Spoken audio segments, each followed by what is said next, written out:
You know, when you picture a native bee, you're probably thinking of the one that's been buzzing around a place forever, right? Well, in Germany, the bee that's legally called native isn't the original one at all. Nope, it's an immigrant. This is a wild story about how technology, money, and one little legal definition completely changed an entire country's ecosystem. Okay, so let's get right into it, because this is the central question, and it's a real head-scratcher. How in the world did a bee from the Alps, an immigrant, manage to replace the actual original German bee and then somehow get the official native stamp of approval? To figure this out, we've got to meet our two main characters. So, on one side, you have the original, the dark bee, Apis mellifera mellifera. This is the honest-to-goodness indigenous bee of Northern Europe. It was perfectly built for Germany's forests. I mean, it spent thousands of years adapting. It could even survive harsh winters on something called forest honey, or honeydew. Pretty cool. And on the other side, the new kid on the block, the Carnica bee, an import from the Alps, specifically bred for traits that are really good for business, which we'll get into. Now look, this kind of massive bee takeover doesn't just happen out of the blue. The stage was actually set a whole century before it really kicked off, thanks to a couple of key innovations that completely changed the game for beekeepers. It really boiled down to two major steps. First up, the tech.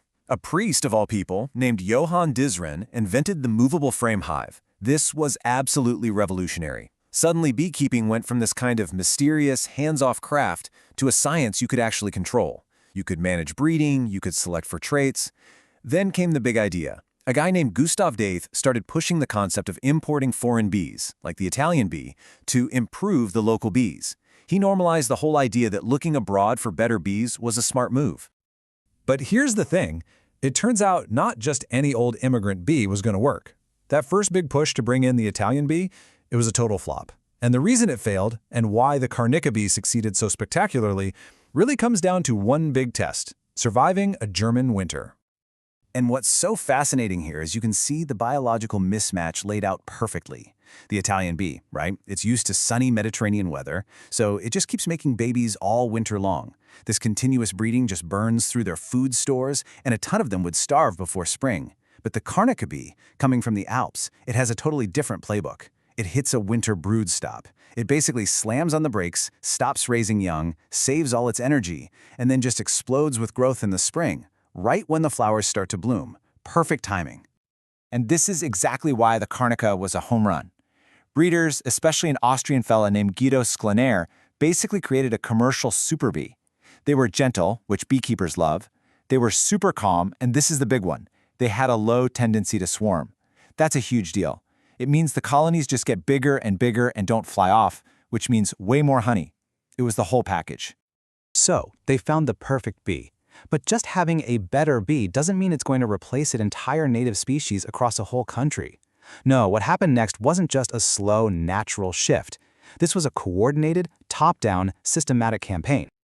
Let's just walk through how this went down. It kicks off in 1934. The main German Beekeepers Association centralizes all breeding and officially says, okay, the Carnica is legit. Then that super productive Sklenar strain gets pushed hard in certain areas. But here it is, the knockout punch. In the 50s and 60s, every single state-run breeding station, the places that supplied pure queens and drones, was switched over to produce only Carnica bees. And you've got to understand, that one decision, switching all the breeding stations, that was it. That was the genetic point of no return. Why? Well, queen bees, they mate high up in the air with drones from all the colonies for miles around.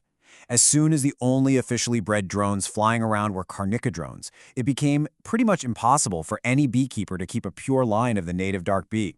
The entire regional gene pool was just flooded.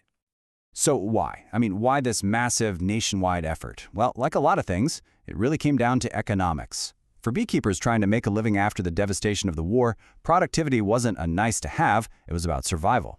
The Carnica bee simply promised a bigger honey harvest and a more reliable paycheck. Which brings us right back to where we started, to that central paradox. We get how the immigrant bee took over, but how on earth is it now legally considered native? Well, the answer isn't in a biology textbook, it's in a law book. And here it is. The whole mystery is solved by two totally different definitions. Biologically, native means the species that grew up there, that evolved there for ages. In Germany, that's the dark bee, hands down. But the German Animal Breeding Act has its own definition. Under the law, a breed is considered native or einheimisch if it's been traditionally kept there for over 100 years. And the Carnica bee, brought in around the 1930s, well, it now fits that legal administrative rule. And this slide just lays out the absolutely wild consequences of that legal redefinition.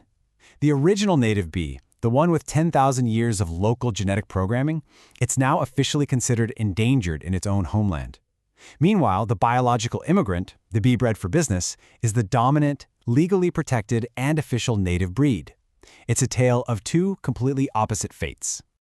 It's also really important to see that this isn't just some weird, isolated German story. It's actually a perfect example of a huge global trend. In agriculture, everything is pushed towards standardization. And in beekeeping, that means just a handful of commercial super breeds dominate everywhere. You've got the Carnica in Central Europe, the ligustica bee in the US and Australia, and the famous Buckfast hybrid all over the place. So, this whole story of Germany's bee paradox really leaves us with a much bigger and maybe a more uncomfortable question.